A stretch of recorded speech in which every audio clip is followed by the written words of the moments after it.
और मध्य प्रदेश में दूसरे चरण के लिए आज नामांकन का आखिरी दिन है।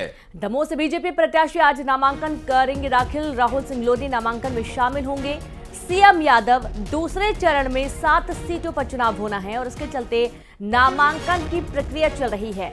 एमपी में दूसरे चरण के लिए आज नामांकन का आखिरी दिन होगा, जहां दमोह से बीजेपी प्रत्याशी आज नामांकन दाखिल करने पहुंचेंगे और इस दौरान मुख्यमंत्री भी मौजूद रहेंगे। राहुल सिंह लोधी के नामांकन में शामिल होंगे सीएम। दूसरे चरण में 7 सीटों पर चुनाव होना है।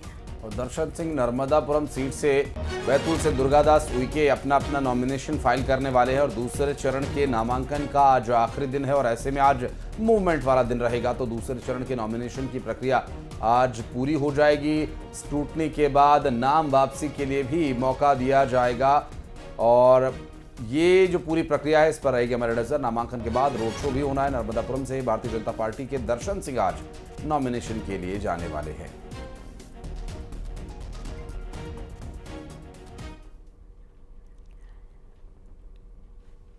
छत्तीसगढ़ के दूसरे चरण के चुनाव के नामांकन का आखिरी दिन, जहां राजनांदगांव से बीजेपी प्रत्याशी आज भरेंगे पर्चा।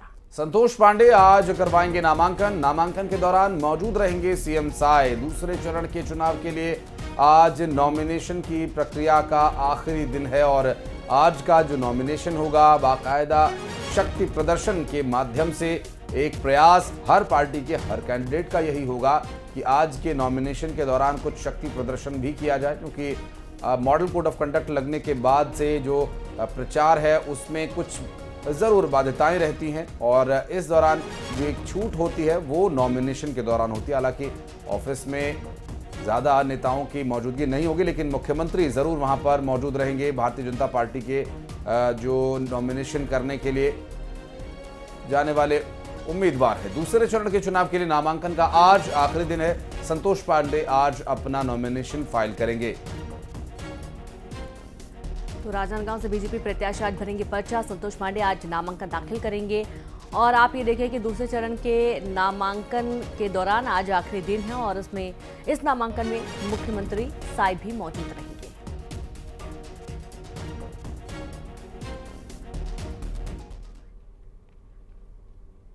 और संजय निरुपम पर कांग्रेस ने बड़ा एक्शन लिया। कांग्रेस पार्टी ने निष्कासित किया पार्टी विरोधी बयानबाजी और गतिविधियों के चलते। तो आप ये देखिए कि पार्टी विरोधी बयानबाजी और गतिविधियों के चलते निष्कासित किया गया है। पार्टी ने 6 साल के लिए दिखाया बाहर का रास्ता। बड़ी खबर आपको दे रहे हैं, संजय निरुपम पर कांग्रेस ने बड़ा एक्शन लिया है। कांग्रेस पार्टी ने निष्कासित किया है पार्टी विरोधी बयानबाजी के चलते और आप ये देखिए कि पार्टी ने 6 साल के लिए बाहर का रास्ता संजय निरुपम को दिखाया है।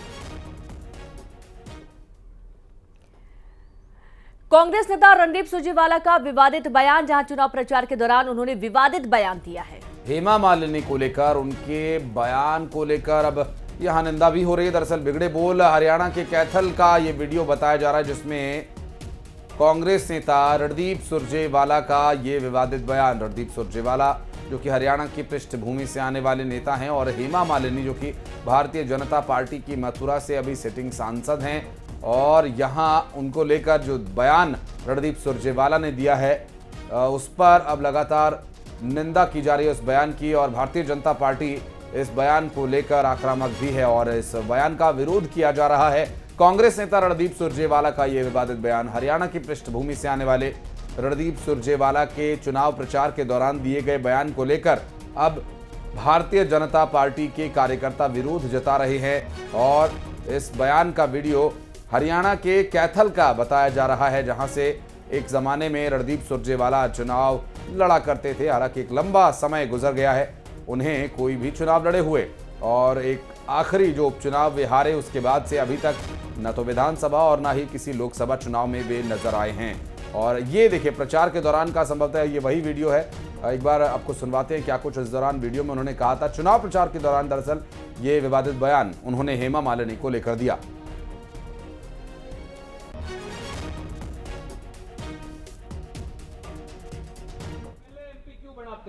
ताकि वो हमारी आवाज उठा सके, हमारी बात मनवाए, इसीलिए बनाते होंगे। कोई हेमा मालिनी तो है नहीं जो चाटने के लिए बनाते हो। एमएलए एमपी क्यों बनाते?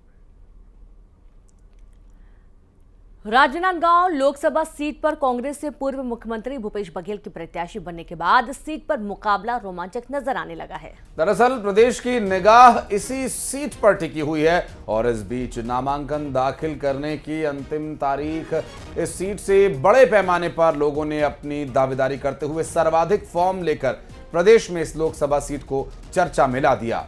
जिले में सबसे ज्यादा नामांकन फॉर्म लिए गए और एक दिन में 210 नामांकन लिए गए। नामांकन फॉर्म लेने में महिलाएं ज्यादा हैं, तो वहीं आखिरी दिन तक कुल 241 नामांकन फॉर्म लिए गए हैं। और इस सीट पर कांग्रेस पार्टी के लोकसभा चुनाव के उम्मीदवार भूपेश बघेल ने ये कहा भी था कि ज्यादा से ज्यादा संख्या में नॉमिनेशन फॉर्म लिए जाएं और एक तय आंकड़े के बाद इस सीट पर ईवीएम से नहीं, बैलेट पेपर से वोटिंग करानी होगी चुनाव आयोग को। यदि एक तय सीमा से, वो तय सीमा 350 के आसपास का आंकड़ा जो वहां की परिस्थिति के अनुसार तय होता है। बहरहाल अब तक 241 फॉर्म बिक चुके हैं। मध्य प्रदेश का मजबूत गढ़ कहे जाने वाले मालवा निवाड़ में भारतीय जनता पार्टी के राष्ट्रीय अध्यक्ष जगत प्रकाश नड्डा लोकसभा क्लस्टर बैठक लेने के लिए इंदौर के ब्रिलियंट कन्वेंशन सेंटर पहुंचे। बैठक में मुख्य अतिथि के तौर पर नड्डा शामिल हुए। उन्होंने इंदौर, धार, खंडवा, खरगोन और रतलाम लोकसभा सीटों के क्लस्टर के प्रभारी के साथ महत्वपूर्ण बैठक की और बैठक में कैलाश विजयवर्गीय, डिप्टी सीएम जगदीश देवड़ा, तुलसी सिलावट सहित 6 मंत्री, मध्य प्रदेश के संगठन महामंत्री और संगठन की कई पदाधिकारी, वर्तमान विधायक, पूर्व विधायक शामिल हुए।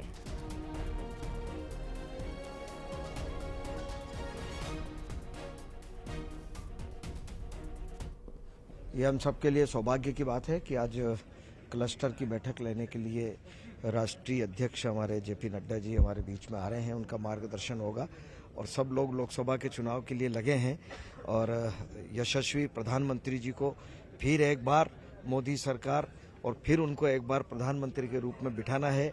अब की बार 400। ये चुनाव प्रबंध समिति की बैठक है और कोर कमेटी की बैठक है। इसमें हर लोकसभा के जो चुनाव प्रबंधन समिति है वो सब हैं। अभी तक की जानकारी लेंगे कि चुनाव की क्या क्या तैयारी हुई और भविष्य में क्या क्या करना है, इस संबंध में मार्गदर्शन देंगे। क्योंकि हमारे यहाँ